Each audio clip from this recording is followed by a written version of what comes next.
Welcome to our channel. Today we will study biological classification chapter 2 of class 11th biology. सबसे पहले name of the chapter is biological classification. So in this chapter we study about the classification. Classification is very necessary for each and every organism. Classification बहुत ज़रूरी है हर organism के लिए because we have to place them in separate groups. अलग अलग हम उन ऑर्गेनिजम्स को ग्रुप में रख सकते हैं, उनके करेक्टरिस्टिक्स को स्टडी कर सकते हैं. So first of all the scientist Aristotle give the classification. According to the Aristotle, he uses the scientific basis for classification of organism. He used all the morphological characters only. Morphological means ki according to the height, weight, size, he classify the organism into two categories, plenty and animalia. Plenty and animalia. In plenty there are different type of plants like trees, herbs, shrubs, and in animals he classify the organism into two groups like with red blood and without red blood. Now the next scientist who give the classification is Linnaeus. According to the Linnaeus, he organized the classification on the basis of two characteristics. The characteristics which are found in animals are called animalia kingdom, and the characters which are found in plants, these are called as plenty. After that, every classification there are different type of drawbacks. Now what are the drawbacks of this two kingdom classification? इसमें क्या है कि इन्होंने prokaryotes and eukaryotes they come under the category of plants. Linnaeus जो scientist थे उन्होंने prokaryotes और eukaryotes को एक ही कैटेगरी में रख दिया. These are known as plants and on the presence of the cell wall, but there are large number of characteristic in which they are different. वैसे तो इन्होंने इन दोनों ऑर्गेनिजम्स को प्लांट की कैटेगरीज में रख दिया, but they are still different. फिर भी वो बहुत डिफरेंट थे बहुत सारे करेक्टर्स में. So this is the drawback of the two kingdom classification. After that, unicellular and multicellular organism plays in the same group. For example, this organism having one cell and organism having two cell, वो भी उन्होंने same ही group में रख दिए. So this is also the drawback of the two kingdom classification. After that, there is five kingdom classification. According to the five kingdom classification, the classification is given by the scientist R.H. Whittaker in 1969. In this system, the R.H. Whittaker classify, इन्होंने organisms की 5 classification दी: Monera, Protista, Fungi, Animalia and Plantae. तो Plantae और Animalia के हम study कर चुके हैं in the two kingdom classification. Now there are Monera, Protista, Fungi. And इन सब को कैटेगराइज करने के लिए इन्होंने कौन कौन से करेक्टर लिए? Cell structure, thallus organization, mode of nutrition and reproduction and phytogenetic relationships. Cell structures आपको पता ही है कि सेल का कैसा स्ट्रक्चर है, इसके बेसिस पे क्लासीफाई किया. एंड मोड ऑफ न्यूट्रिशन कि वेदर दे आर हेटरोट्रोपिक और autotropic. And phytogenetic means on the basis of their evolutionary relationships. Evolutionary relationship according to this they are classified into 5 kingdom organism. Now let us we further study about these kingdoms in detail. The first kingdom is Monera. First kingdom is Monera. We have to study the characters of Monera. Student, firstly you have to learn this table: मोनरा, Protista, Fungi, Animalia, plenty. ये जो table है आपकी, ये आपका plenty. ये जो table है आपकी, ये आपको NCERT की बुक में भी दी गई है. And you have properly read this table.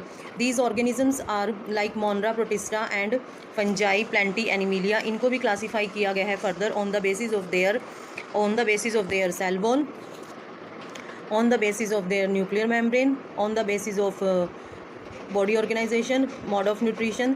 These are so simple characteristics by which we can classify the different organisms into different kingdoms. Now first of all we study the kingdom Monera.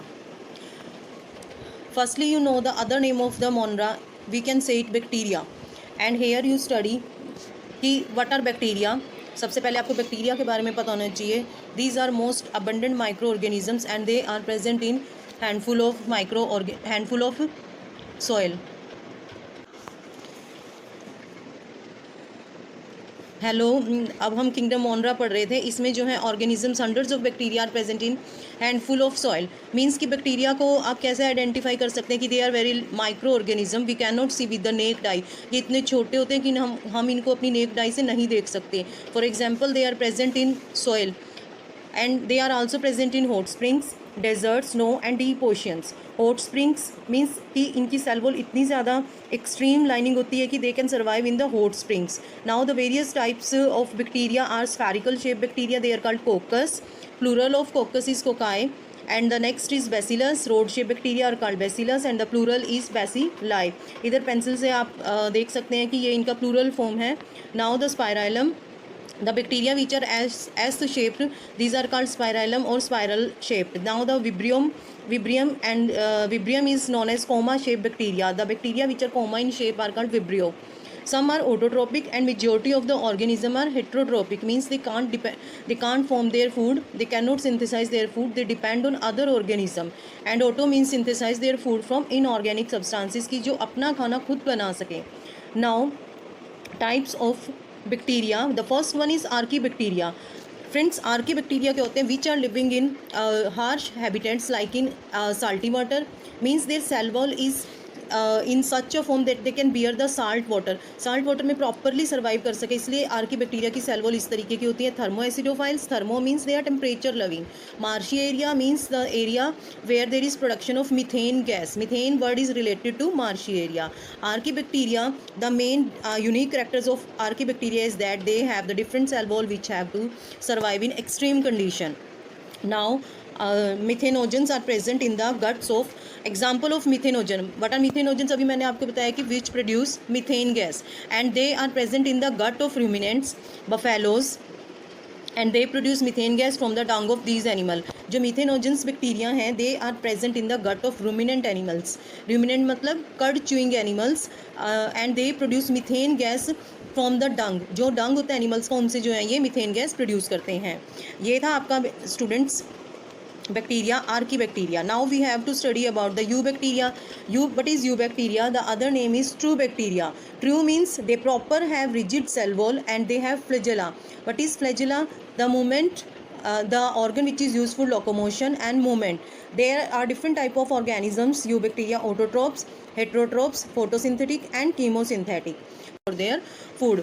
After that, this is tabular classification. Bacteria are archaebacteria, eubacteria. Archaebacteria में मैंने आपको halophiles और methanogens बताया है.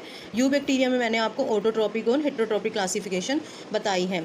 Now photosynthetic autotrophs. Photo means the organism which can prepare their own food having chlorophyll. ये chlorophyll use करते हैं as like to green plants. Now the example of the main familiar example of photosynthetic bacteria is cyanobacteria. Other name of cyanobacteria is blue green algae. ये properly आपने याद रखना है कि cyanobacteria का अदर नेम है ब्लू ग्रीन एल्गी, और इसका आप इसमें डायग्राम भी नीचे देख सकते हैं. This is blue green algae and this structure is covered by this mucilaginous sheath. ये म्यूसिलेज की बनी हुई शीथ है, प्रॉपर सर्वाइव करती है एक्सट्रीम कंडीशन में, और इनके बीच में ये एक स्ट्रक्चर है that is known as heterocyst. Now this is a structure of blue green algae. They are also known as heterocysts. They often form blooms in polluted water. What do you mean by blooms? Means कि जो ये algae है इतनी ज़्यादा grow करती है polluted water bodies में कि ये स्कम्स बनाती है और वाटर को डी कलर कर देती है. तो जो वाटर डी कलर हो जाता है और algae they are in many large quantities, they forms blooms. And specialise cell इनके अंदर जो होते हैं हेट्रोसिस्ट, अभी मैंने आपको डायग्राम में शो किया था heterocyst. What is their function? They have to fix nitrogen in specialise cell. जो एटमॉस्फेरिक नाइट्रोजन होता है उसको ये सिंपल फॉर्म में, यूजेबल फॉर्म में कन्वर्ट करते हैं. But heterocyst. And example of this is nostoc and anabaena. Anabaena and nostoc are the examples of photosynthetic. Now what are chemosynthetic autotrophs? Chemo means which use inorganic substances like nitrate, nitrites, ammonia. जो inorganic substance को use करते हैं and bar bar nutrients को recycle करते हैं. Means chemical use कर रहे हैं. These are chemicals. नाइट्रेट हो गया, nitrites and ammonia. Chemo means chemical. And what are the chemicals? आपको मैंने अभी शो किया है. Now they help in recycling nutrients like NPK. आप याद रख सकते हैं, nitrogen, phosphorus and potassium, iron, sulphur. Now the next one is heterotrophic bacteria. They are most abundant in nature. Heterotrophic student सबसे ज़्यादा नेचर में अबंडेंट है, सबसे ज़्यादा क्वांटिटी में पाया जाता है. The main example is decomposer. तो डीकम्पोजर जो है आपके help in cleaning the environment also. They feed on dead and decay organism. Now what are the impact of heterotrophic organism bacteria on humans? Humans पे इनका क्या impact है? Bacteria, all bacteria are always useful and harmful. Now there are useful bacteria. These are use in making curd, जो आपके curd जो formation होती है curd की from milk. There is also bacteria which is helpful in their. Lactobacillus is the bacteria. Help in production of antibiotics, जो antibiotics बनते हैं आपके उनमें भी जो है बैक्टीरिया यूज़ होते हैं. Bacteria also fix the nitrogen in leguminous roots and the bacteria also causes different type of disease. जैसे कि आपने सुना भी होगा कि टाइफाइड जो है बैक्टीरिया से हुआ है, टेटनस हुआ है, सिट्रस हुआ है, etcetera. Now the reproduction in bacteria. What do you mean by reproduction? To continue the race or to form different organism. Reproduction is mainly by fission method. Fission means breakdown of the organism into many and the new forms which form again the full bacteria. Under unfavorable condition they form spore. They also reproduce by the sort of sexual reproduction. इसमें sexual भी होती है और ये spore formation भी करते हैं. Sexual means कि DNA ट्रांसफ़र होता है from one bacteria to another. इसमें आप डायग्राम में देख सकते हैं ये बैक्टीरिया जो है डिवाइड कर रहे हैं 2 पार्ट्स में, और जब ये 2 पार्ट्स में डिवाइड कर रहा है every parts got the DNA material, और जब उसमें डीएनए मटेरियल होगा then this whole bacteria will, this method is known as sexual reproduction. DNA transfer from one bacteria to another. Now the mycoplasma are the organism without any cell wall. तो यहाँ पे आपको properly याद रखना कि जो माइक्रोप्लाज्म है वो बिना किसी सेल वॉल के होते हैं. ये स्मॉलेस्ट होते हैं. They can survive without oxygen, ये बिना ऑक्सीजन के सर्वाइव करते हैं. And many of them are pathogenic in animals and plants. Now students, I hope कि आपको यहाँ तक सब कुछ समझ आ गया होगा. एंड प्रॉपरली मैंने आपकी इसकी पूरे चैप्टर की PDF डिस्क्रिप्शन बॉक्स में लिंक दिया है, आप वहाँ से इसके नोट्स ले सकते हैं. And you can message me if there is any problem. And in the next lecture we study about the kingdom Protista. Now thanks for watching.